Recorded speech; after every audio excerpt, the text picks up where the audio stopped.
네, 안녕하세요. 유튜브 와리가리 주인장입니다. 요즘 제가 JDM 관련해서 영상을 주로 올리고 있는데요. 그래서 제가 JDM 영상을 올리다 보니까 JDM을 타시는 분들이나 아니면 일본차나 JDM을 좋아하는 그리고 예비 오너분들이 굉장히 많이 봐주시는 것 같아요.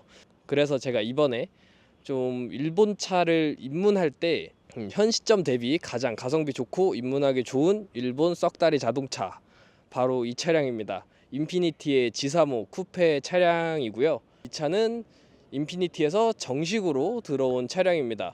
그래서 이 차량은 JDM은 아니고 자핸들 차량이라고 보시면 돼요.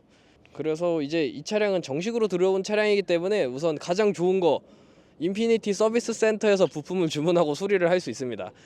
웬만한 JDM이나 직수입 차량들은 그런 게 안 되거든요. 왜냐하면 서비스 센터에 등록이 안 되고 그리고 해주지도 않기 때문에 아무래도 좀 수리에 부담이 있는 차량들이 있는데, 이 차량 같은 경우는 정식 수입 차량이기 때문에 충분히 서비스 센터에서 수리도 가능하다. 하지만 요즘 서비스 센터 잘 안 가잖아요. 이런 썩차들은 아무래도 보증이 죽었기 때문에 그런 거 빼면 참 부품 주문이나 이런 거는 가장 손쉽게 할 수 있어서 좋은 것 같아요. 우선 외판 한번 이제 살펴볼까요? 이 차가 첫 출시가 2000년대 초반이다 보니까 아무래도 이 차랑 동급이라고 할 수 있는 제네시스 쿠페와 디자인을 비교했을 때는 조금 올드해 보이긴 해요. 왜냐하면 제네시스 쿠페는 이 차의 다음 차인 G37 쿠페랑 경쟁을 좀 했기 때문에 아무래도 그 차보단 조금 올드해 보이는 감이 없지 않아 있습니다. 사이즈 같은 경우도 거의 제네시스 쿠페랑 비슷하다고 보시면 되는데, 사실 제네시스 쿠페가 등장하게 된 계기가 제네시스 BH가 처음 나오고 나서 그 차량의 쿠페 모델을 개발했던 차량이잖아요. 이 차 역시도 G35 세단을 먼저 개발을 하고 그 후에 그 플랫폼을 이용해서 쿠페를 만들었다고 보시면 됩니다. 이게 되게 뭐라 그래야 될지 물방울 같은 헤드라이트가 있는데, 사실 2000년대 초반에 나온 차 치고는 디자인이 곡선이 좀 많고 나쁘진 않은 것 같아요. 아무래도 이 차량 다음에 나왔던 G37 쿠페가 디자인이 조금 더 혁신적으로 세련되게 나오긴 했는데, 약간 투박한 걸 좋아하시는 분들이라면 충분히 이 정도는 이쁘다고 할 수 있을 것 같습니다. 그리고 범퍼도 사실 국내에 정식으로 들어왔던 G37 쿠페 같은 경우는 스포츠 모델의 바디킷 범퍼 형상을 하고 있는데, 이 차량 같은 경우는 아무래도 조금 뭉툭한 범퍼 디자인을 하고 있어요. 그리고 일본 썩차 하면 뭡니까? 역시 짧은 번호판을 달아줘야 이게 멋 아니겠습니까? 이거 긴 번호판 달았다가 짧은 걸로 바꾼 거잖아. 긴 번호판이 달려있다가 짧은 번호판으로 바꾼 건데, 아무래도 여기 살짝 보시면 범퍼에 그대로 구멍이 있습니다. 근데 이게 사실 이런 거를 메꿀라 그래도 부속을 주문하면 범퍼가 외제차다 보니까 아무래도 조금 가격대가 좀 생각보다 많이 비싸서 아무래도 요런 가성비 차에는 이런 게 어울리지 않는다, 이런 범퍼 빵꾸 나면 그냥 빵꾸 난 대로 타는 거다 라고 볼 수 있을 것 같아요. 옆라인을 보시면 굉장히 깁니다. 굉장히 긴 차체가 있는데 휠베이스나 이런 게 세단하고 공유를 하고 있어서 쿠페 차량 치고는 굉장히 긴 휠베이스라고 할 수 있는데, 그 대신에 뒷자리 공간은 조금 쉽게 확보를 할 수 있지 않나 라는 생각이 들어요. 차량하고 형제격인 차 350Z는 이 차보다 휠베이스가 조금 짧아졌다고 하더라고요. 아무래도 스포츠카다 보니까 스포츠성이 조금 있냐, 그걸 궁금해 하실 텐데, 이 차의 무게 배분을 찾아보니까 앞이 53, 뒤에 47의 무게 배분을 가지고 있다고 합니다. 세단 같은 경우는 무게 중심이 아무래도 뒷자리나 차체가 조금 더 길게 뻗어 있다 보니까 무게 중심이 조금 더 뒤로 가서 앞에 52, 뒤에 48의 무게 배분을 가지고 있다고 해요. 옆에 보면 캐릭터 라인이 아무것도 없지 않나요? 생각보다 좀, 요즘 차 같은 경우는 뭐 아반떼만 해도 여기 이제 삼각형으로 막 라인 들어가고 그러는데, 이 차는 그냥 평평함 그 자체입니다. 되게 아무것도 없는 투박함, 그런 느낌? 흔히 말하는 일본 썩차라고 하면 보통 많은 분들이 튜닝을 하시잖아요.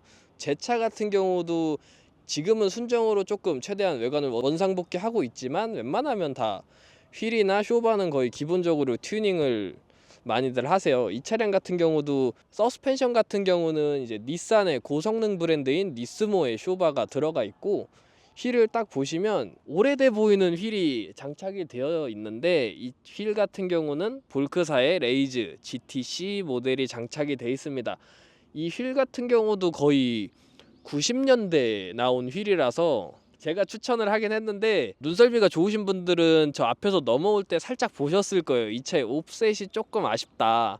근데 이게 휠이 아무래도 차를 사온 지 얼마 안 돼서 휠을 좀 빨리 바꾸고 싶어 하다가 제가 이 휠이 보여서 추천을 해줬는데 옵셋을 제가 못 보고 추천을 했었다 라는 좀 슬픈 이야기가 있습니다. 그래도 이런 옵셋 같은 경우는 그래도 스페이서나 이런 걸 댈 수 있어서 조금 보완을 후에 차주가 하지 않을까 싶어요.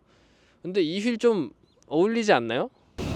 어울리는 것 같은데? 이 휠을 추천한 이유가 니드포스피드 하셨던 분들은 아실 것 같은데 니드포스피드 언더그라운드 2인가 거기에 이 차 형제라고 아까 말씀드렸던 350Z에 이 휠이 딱 꽂혀 있어요.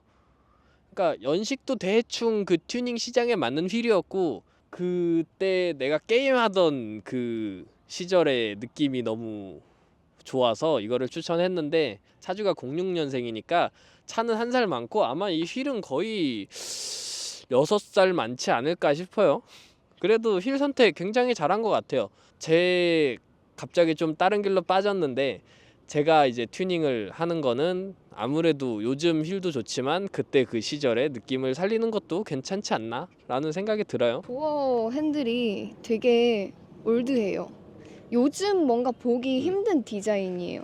맞아요. 요즘은 근데 요즘 같은 경우는 뭐 벤츠 같은 것만 보면 요즘 고급 차들은 거의 이제 숨어 있고 그런 디자인도 있고 그리고 저 옆에 아반떼만 봐도 이렇게 평평한 그냥 곡선 하나도 없는 디자인이 아니라 막 캐릭터 라인 들어가고 이런 디자인들이 있는데 아무래도 이 차 전체적인 라인을 보면 일부러 좀 투박한 최대한 캐릭터 라인 없이 직선으로 뻗어져 있는 그런 디자인 때문에 이렇게 투박하게 같이 만들지 않았나 싶습니다.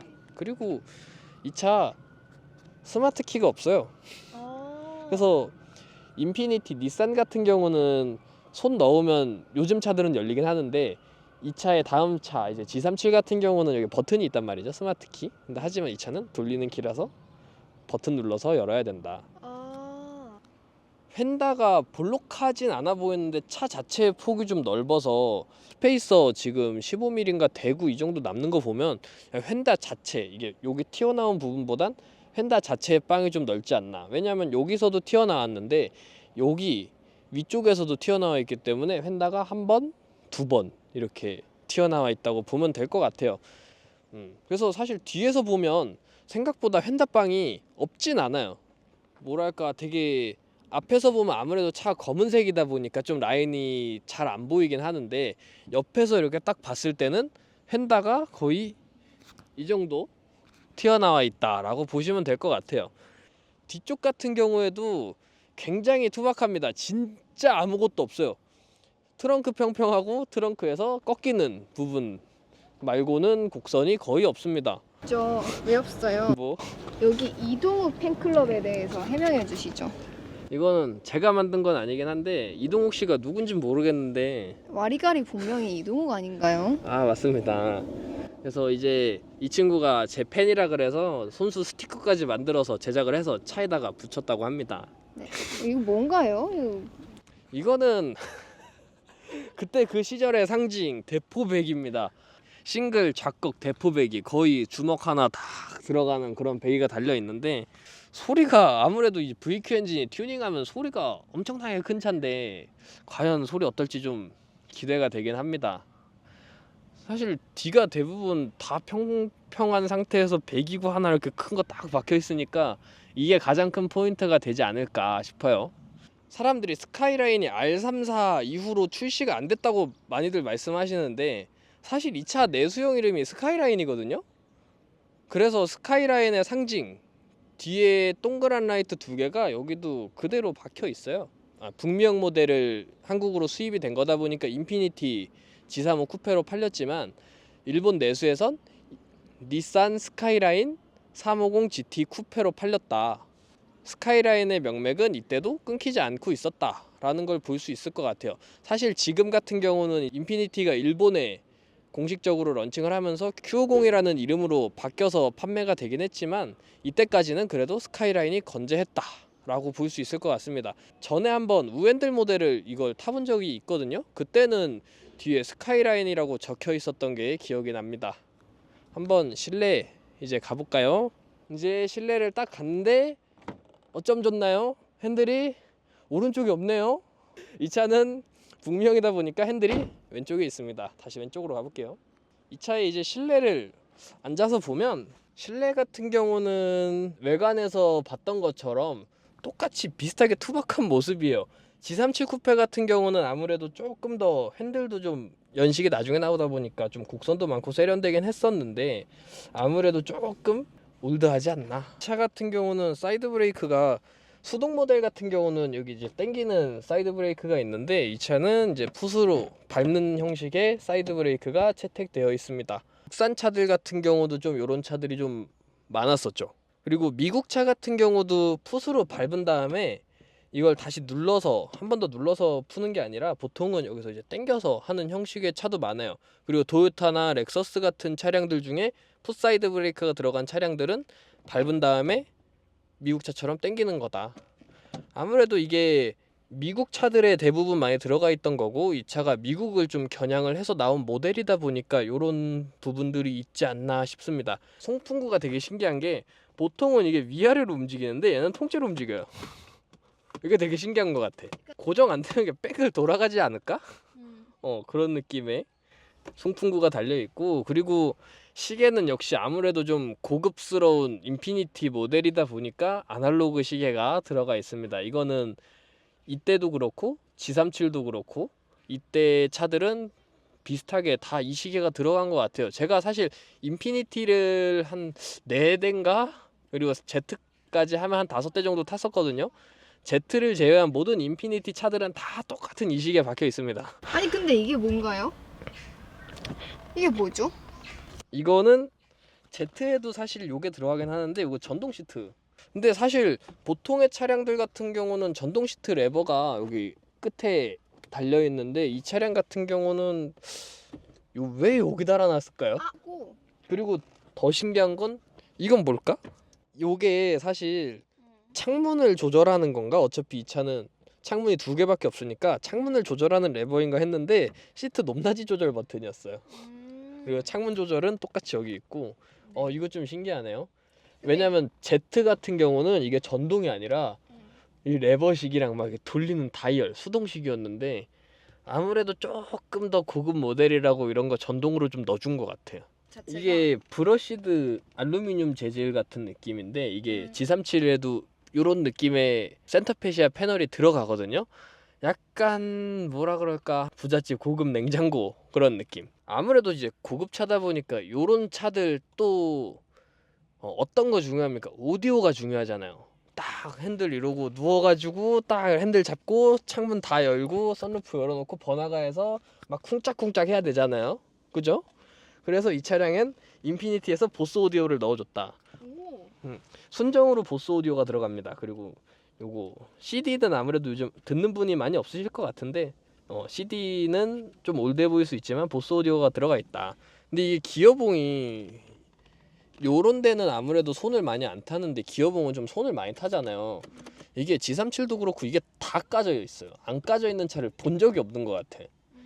이게 아무래도 좀 크롬 부분이나 이런 거는 그때 당시에는 좀 손이 많이 타는 부분은 요즘 같은 경우는 좀 가죽 처리를 더 하거나 코팅을 좀 더 해놓는데 그때 당시엔 기술이 없었는지 조금 이런 건 아쉽다. 사실 이런 거 하나 살라 그래도 이 차들은 단종이 된 지 거의 10년 한 15년, 20년 된 차들이기 때문에 부품 구하려면 이제 막 한 달 기본이고 많으면 3달까지 기다려야 돼서 이런 거 조금 쉽지 않은 것 같아요. 기어봉 까진 거 얘기했으니까 말인데 대시보드도 생각보다 좀 금이 많이 가 있어요. 이때 당시에 벤츠도 사실 재활용 소재를 좀 친환경 생각한다고 재활용 소재 이런 거 많이 썼었잖아요. 그래서 그 차들도 대시보드 갈라짐이 있고 그런데 이 차도 비슷한 이유로 좀 대시보드 갈라짐이 있는 것 같아요. 저도 사실 G37 탈 때 갈라지는 것보단 좀 이제 여름에 좀 밖에 세워놨을 때 여기 손으로 딱 누르면 이제 손자국 막 엄청 남고 가죽 다 녹아가지고 막 이런 거 있었는데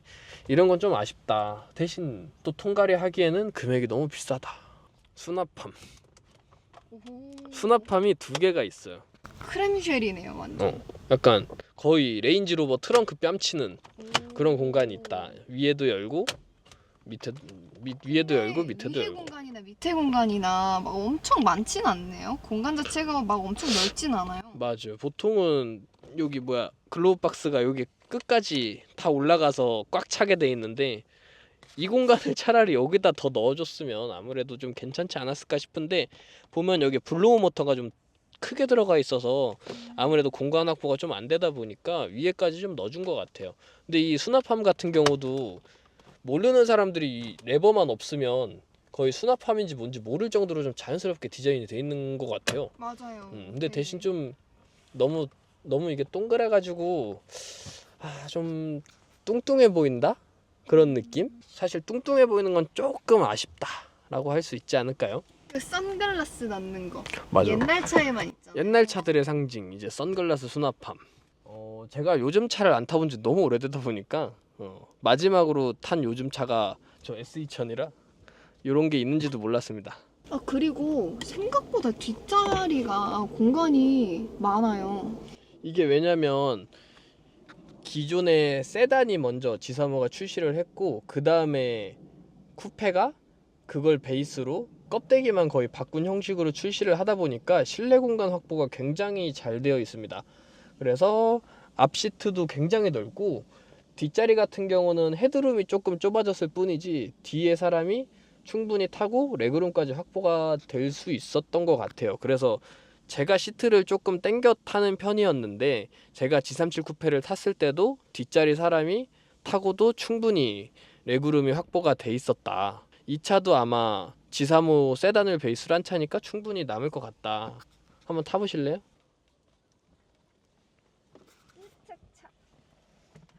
뒷자리를 딱 내려놓으면 그래도 레그룸이 좀 남지 않나요? 진짜 조금 솔직하게 얘기하자면 여기에 머리가 닿을 것 같아요. 맞아. 아무래도 이게 세단이 아니고 쿠페 디자인이다 보니까 헤드룸은 조금 적은데 대신 이제 레그룸은 좀 확보가 되어 있다. 뒤에도 뭐가 있는데 뒤에 컵홀더도 있어요. 보통 이런 쿠페 같은 경우에는 뒤에 컵홀더 있는 경우가 없잖아요. 근데 컵홀더가 이렇게 있고요. 이건 또 뭐지? 잿더리. 와, 이것도 옛날 차의 상징. 여기 잿더리가 있네 이렇게. 신기하다. 여기 근데 뒤에 쫑겨져서도 담배를 피고 싶구나. 그리고 여기 중간에 이렇게 짐 둘 수 있는 거 이거 열면은 공간이 또 나옵니다. 수납 공간이 생각보다 굉장히 많습니다. 컵홀더 2개 이런 수납함도 있고 그 위에까지 수납을 할 수 있는 그런 디자인이 있다고 보시면 돼요. 네, 완전 대박이네요. 북미형 모델이라고 했잖아요. 미국인 체형에 좀 차가 맞춰서 나오다 보니까 시트 포지션이나 시트 자체가 너무 커요. 그래서 한국 사람이나 일본 사람들이 좀 타기에는 차가 좀 시트랑 이런 게 크다. 그거 차 타다가 저도 G37 쿠페 탈 때 얘긴데 시트 안전벨트를 매면 보통 차들은 여기 쇄골을 이렇게 지나가 주잖아요. 이 차량 같은 경우는 왠지도 모르겠는데 쇄골 그 위에 목을 이렇게 지나가요. 그래서 여름에 땀 차면은 여기 막 상처 엄청 나요. 막 새빨개지고. 그리고 G37 쿠페가 정상적으로 보낸 건 아니고 제가 사고를 당해서 보낸 건데 그 사고 났을 때 여기가 완전 쓸렸었어요. 벨트가 당겨지면서. 이런 건 조금 아쉽다 라는 느낌? 내릴 때는 이걸 당겨서 와이어를 당기면은 시트가 앞으로 조절이 되고 그리고 사람이 내린 다음엔 시트를 다시 뒤로 밀면 수동식으로 다시 원래 자리로 복귀를 합니다. 그럼 이제 출발해 볼까요? 나비다. 뭔가요? 이거 사제 카플레이입니다. 이게 아무래도 모니터가 없다 보니까 전차 주문이 다신 것 같아요. 우리가 창문을 닫고 좀 조용하게 가고 싶은데 못 가는 이유가 있어요. 지금 이 차 에어컨 키면 수온이 올라간다 그래서 조금 소음이 있을 수도 있지만 창문을 열고 가볼게요. 뒤에 지금 차주 태우고 있어서 차주 인터뷰도 같이 한번 해보겠습니다. 지금 이 차주가 제네시스 쿠페를 타다가 G35 쿠페를 샀는데 그 G35 쿠페를 사게 된 계기 이런 게 있을까? 일단 전에 G37을 너무 매우 만족하면서 타기도 했었고 아무래도 JDM 비슷한 차에서 입문하기에는 가장 괜찮은 금액대여서 도전하기 쉬운 금액대여서 다시 산 것도 있어요. 맞아. 일본 차 중에서 그러니까 일본 썩다리 차 입문하기 가장 좋은 차 중에 이 차가 지금 가격대가 제일 저렴하고 망가질 걱정이 없는 그런 차기 때문에 진짜 입문하기엔 너무 좋은 것 같아. 그리고 너가 올해 20살이잖아. 그렇죠. 올해 20살인데 차 몇 번째 바꿨지? 지금이 8번째입니다. 20살인데 차 8번째 바꾸고 가장 만족스러운 차는 뭐야? 솔직히 가장 만족스러웠던 거는 시로코가 만족스럽긴 했는데 근데 운전 재미는 얘가 훨씬 재밌긴 해요. 아무래도 그치. 푸른에서 오는 재미가 훨씬 컸기 때문에. 맞아. 근데 이 차가 조금 아쉬운 건 G37은 스포츠 모델을 탔어서 LSD가 있었는데 지금 차는 이제 오픈 디프다 라는 거. 아무래도 시로코나 이런 차에 비해 차가 우선 무겁고 프론트 헤비 성향이 좀 강하다 보니까 좀 차를 빡세게 탔을 때는 앞이 너무 무거워서 뒤뚱거리는 경향이 없지 않아 있다 이런 느낌이 있었을 것 같아. 왜냐면 나도 G37 쿠페를 탔을 때 이런 느낌을 받았었으니까. 시로코는 디젤을 탔었어가지고 가장 큰 단점은 연비. 맞아. 이 차가 V6 3500cc 엔진이다 보니까 아무래도 그런 건 조금 연비는 어쩔 수 없지. 그리고 일반유를 넣을 순 있지만 웬만하면 이런 차들은 고급유를 넣어주는 게 좀 더 연식이 오래되다 보니까 엔진 관리 측면에서 더 좋으니까. 그렇죠. 연료 탱크 용량이 75리터라서 요즘 1,800원 계산만 해도 기름값이 어마어마하게 나올 수밖에 없지. 네, 앵코에서 넣었을 때 71리터 13만 8천 원 왔었어요. 이거 뭐냐? 이거 차 낮아서 긁는 거예요. 아 깜짝 놀랐네. 갑자기 무서워졌어. 왜 대각선으로 넘어야겠어. 아, 이거 안 그래도 돼요, 형. 저기만 긁어요. 배기? 아니요? 멤바? 네. 아 맞아. 이게 인피니티들이 다 그런데 인피니티가 이상하게 멤바가 되게 낮게 있어가지고 차를 조금만 낮춰놓으면 멤바가 다. 인피니티들 유압 스티어링 조금 이제 닛산 계열 차들이 이 유압 스티어링이 들어가 있는데 이게 생각보다 좀 무거워. 핸들이 지금은 타이어가 좀 작은 사이즈가 껴져 있어서 아무래도 핸들이 그렇게까지 무겁진 않은데 나 같은 경우는 24527로 타이어 껴져 있고 8반 9반 휠을 끼고 있다 보니까 핸들이 이거보다 거의 2배 무거웠던 것 같아. 부밍이 진짜 심하긴 심하다. 네. 시내 주행 그 영역 RPM에서만 부밍이 심하고 고RPM에서는 안 그래가지고 시내 주행 때 더 심해요. 근데 이게 니스모 종바리 네. 쇼바잖아. 네. 종바리 쇼바인데 이렇게 하드해? 예. 감속 생각보다. 조절도 따로 안 돼요. 아 그러면은 나중에 이제 해야 될 게 쇼바는 한번 좀 튜닝을 해야겠다. 테인 거를 받고 싶긴 한데 테인도 지금 사실상 네이버 찾아보니 200만 원 선이라서 테인은 그냥 포기하고 아마 그냥 이대로 탈 것 같아요. 이대로 최후의 보루를 써야겠다.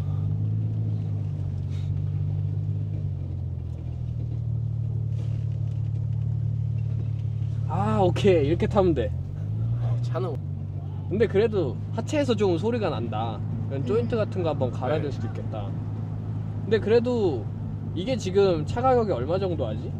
제가 여기 시세 올라왔던 거는 530만 원이었어요. 530. 네. 근데 요즘 뭐 제네시스 쿠페 오토도 비슷한 가격대긴 하지만 일본 흔히 말하는 썩차 그리고 사람들이 요 차도 사실 JDM이라고 하는 사람들이 있잖아. JDM이라고 부르는 사람도 있고 일본 썩차를. 그죠. 그래서 흔히 통상적으로 얘기하는 그 일석차 JDM을 입문하기에 있어서 가격대가 우선 좋고 고장이 덜하고 데일리성 굉장히 좋고 이런 거 다 따지면 아무래도 좀 일본 차를 부담 없이 입문하는 사람들한테 추천을 할 수 있을 것 같아. 대신 이제 단점은 연비가 안 좋다. 그리고 가끔 좀 빡세게 타거나 하면 냉각 시스템에 문제가 생길 수도 있다. 대신 수동 수압이 조금 비싸다. 이런 거.